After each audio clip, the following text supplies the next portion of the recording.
Hello everyone, I am Trupti Pandya and today I will be teaching you Element of Account Standard 11 Part 1 Chapter 7. In previous lecture we already completed up to chapter number 1 to 6. Today let us start chapter number 7. It is a cash book and its type. In a subsidiary book we already learned about the cash book and types of cash book is also there. Cash book means when there is a cash transaction is there, at that time we write this transaction in this cash book. Cash book means cash transaction is there. When the cash payment is there, otherwise cash comes in our business unit, this transaction only we have to write in a cash book. When we prepare the cash book, at that time there is a different type of cash book is there. One column cash book is there, simple cash book is there, then only one column and it is a cash column. When two column cash book is there, then cash and bank is there, otherwise bank and discount is there. If three columnar cash book is there, then bank, discount and cash is there. So this way simple cash book is there, two column cash book is there, three column cash book is there. When there is a cash transaction is there, then only we have to write this type of a transaction here. If cash payment is there, then also we have to write these transactions here. So this is the subsidiary books is there and all the cash transactions we have to write, because we know that when there is a transaction is there, then two types of transaction is there. One is cash transaction and second is credit transaction. If there is a credit transaction is there, goods related credit transaction is there, then we prepare purchase book, purchase return book, sales and sales return book is there. These subsidiary books are there. But when there is a cash transaction is there, we have to write this cash transaction in a cash book. So let us start our chapter number 7, cash book. First of all, cash book and its type it is our the chapter heading is there. And now today let us start cash book. We have studied some subsidiary books in the chapter of subsidiary books. In this chapter we will study cash book. The most important type of subsidiary book, cash book, is one type of subsidiary book. What is the cash book? Cash book is a one type of subsidiary book.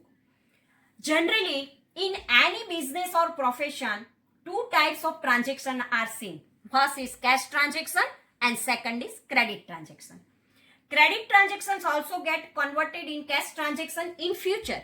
In future, cash comes in our business unit. But now, on the spot, cash payment is not there. So, it is called credit transaction. Credit transaction also get converted in cash transaction in future. For example, if the goods are sold on credit, then it is treated as a credit transactions for the time being.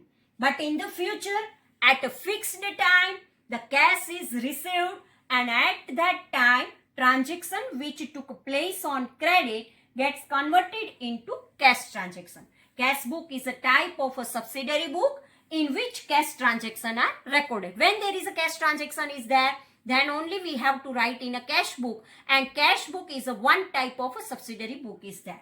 Now, we write the meaning of a cash book. What is the meaning of cash book?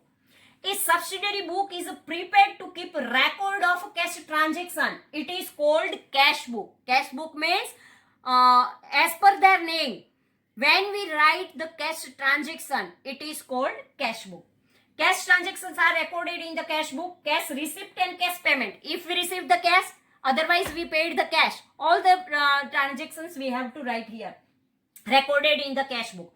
At the end of the given period, cash balance can be known for the cash book.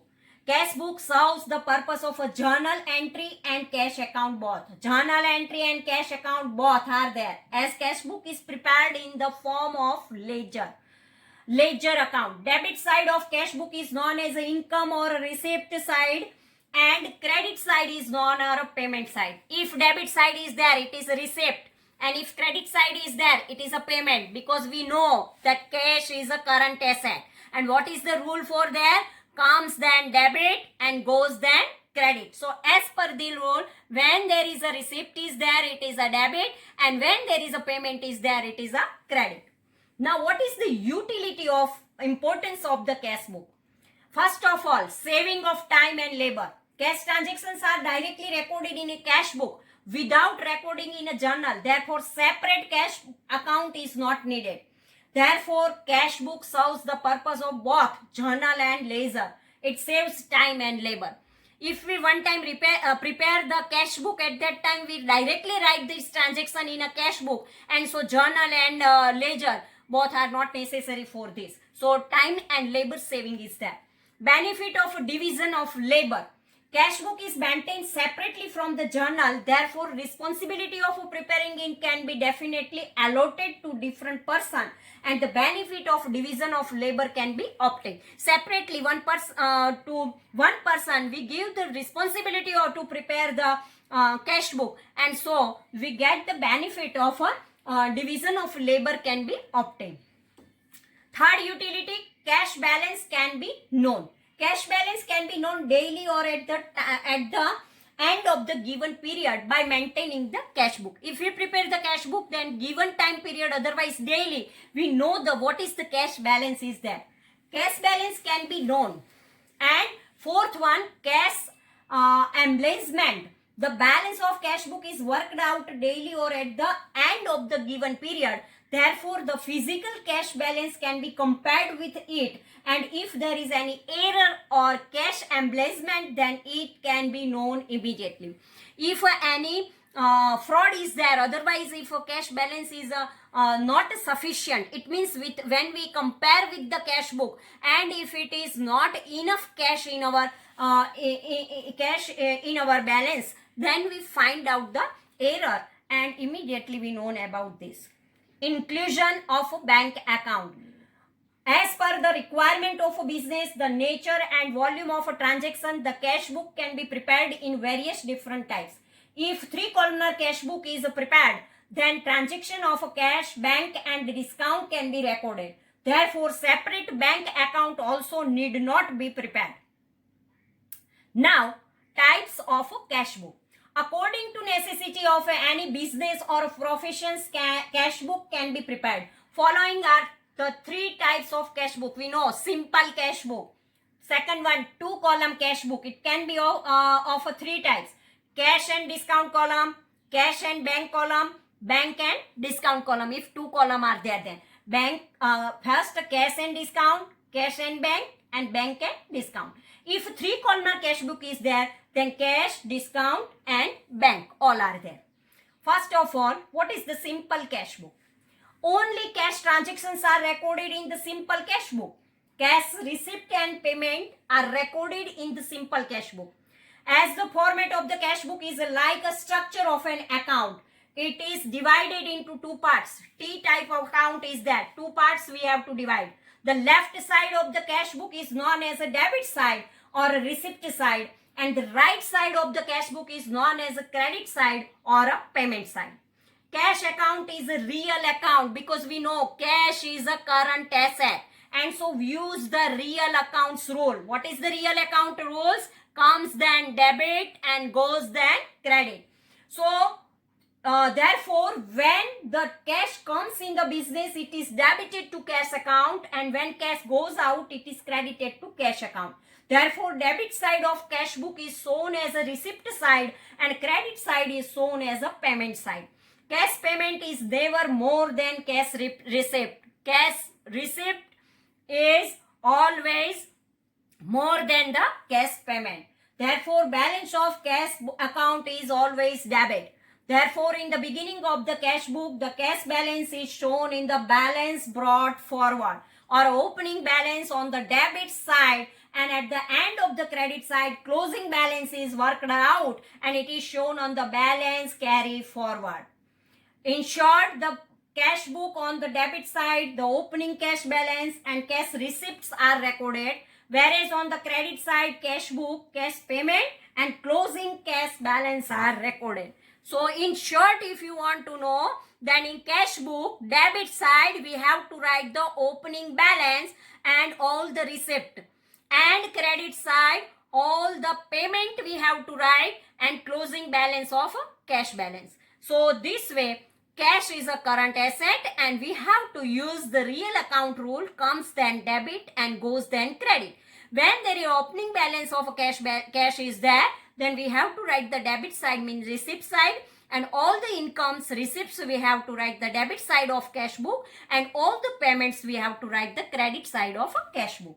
Here format is given, format specimen of a simple cash book of a Sri. Here we have to write the name. Debit side, first column is date, second column particular means receipt. Here we have to write the receipt. A receipt number, ledger folio and amount rupees. This is the debit side. 1, 2, 3, 4 and 5 columns are there when there is a simple. Otherwise, one column cash book is there. Date, receipt number, ledger folio and amount. If there is a credit side is there, then date, payment, voucher number, ledger folio and amount. This way, our credit side also 5 columns are there. Now, receipt side or debit side. If there is a receipt side is there, then it is a debit side is there. We know that it is a receipt side. In cash book, cash column is considered as a real account, debit what comes in and credit what goes out.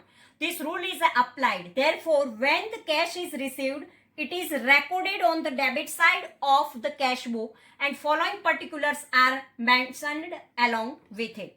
Date. In this column, the date on which cash is received, it is chronologically recorded. Chronological means number wise we have to write. First date we have to write first, and second date we have to write. Transaction occur on which date we have to write.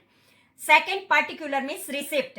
In this column, the ledger account other than cash account of the transactions due to which the cash is received. If receipt is there, received the cash is shown here debit side. It means as per the journal entry, the account which is credited is shown here. Many times the brief explanation about the transaction is also written here in the bracket. Third column is receipt number. If we receive any receipt, then here also we have to write here. When the cash is received in the business, a receipt is given to the payer. If we pay any amount, we get the receipt. Against it, if cash is received on account of cash sales, then cash memo is given. The number of such receipts or cash memo is written in this column. It is recorded on the basis of a copy of receipt or cash memo retained by us. Fourth column, ledger folio. Ledger folio number. The page number of the ledger on which the account is credited is recorded in this column. When this transaction is there, then one entry we have to write in a ledger, and so ledger folio number is also mentioned here. Fifth, amount. The amount received is recorded in this column. This way, receipt side is over. Now, payment side or credit side. According to rule for real account, when cash goes out, it is recorded in the credit side of the cash book. The following particulars are mentioned in it. First, date. In this column, the date on which the cash is paid is chronologically recorded here. Second, particulars means payment. In this column, the ledger account other than cash account of the transactions due to which the cash goes out, it's shown. It means as per the journal entry, the account which is debited is shown here. Many times, the brief particulars about the transaction is also written here in the bracket. Third one, voucher number. When the cash is paid, the payee issue a receipt of cash received or cash memo of cash purchase. The number of such receipt or cash memo or the number given by us to it is written in this column. Fourth, ledger folio number. The page number of the ledger on which the account is debited is recorded in this column. Fifth one, amount.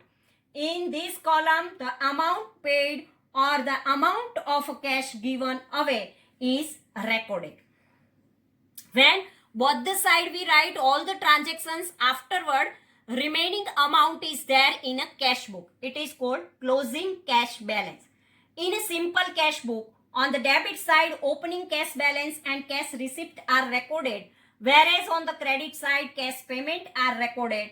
Every day or at the end of a given period, cash book is closed and closing cash balance is worked out.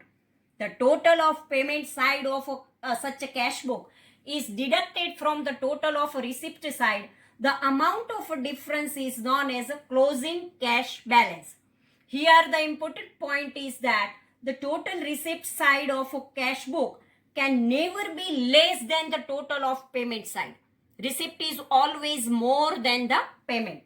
As more cash cannot be paid than what is received, therefore the total of receipt side is always more than or equal to the total of payment side of a simple cash book. One example I want to give you here. If in your pocket 1000 rupees is there, then you have to purchase the things up to 1000 only. If you want to purchase the things of 1200, then it is not possible, because in your pocket there is 1000 rupees is there. So if you want to purchase 1000 up to 1000 rupees, then okay. Less than 1000 rupees, then also okay. But if you want to more than 1000, then it is not possible. This way, in our cash book also, receipt side is always more than the payment side. So if you have a cash, then only payment is possible. If you have not cash, then payment is not possible. So always receipt side is more than the payment side. As the total of debit side is more than the total of credit side of a cash book, the closing balance is treated as a debit balance in any type of a cash book. While balancing the cash column, the above situation is same. Effect of non-cash transactions are not recorded in a cash book. If non-cash transaction is there, then we not write in our cash book.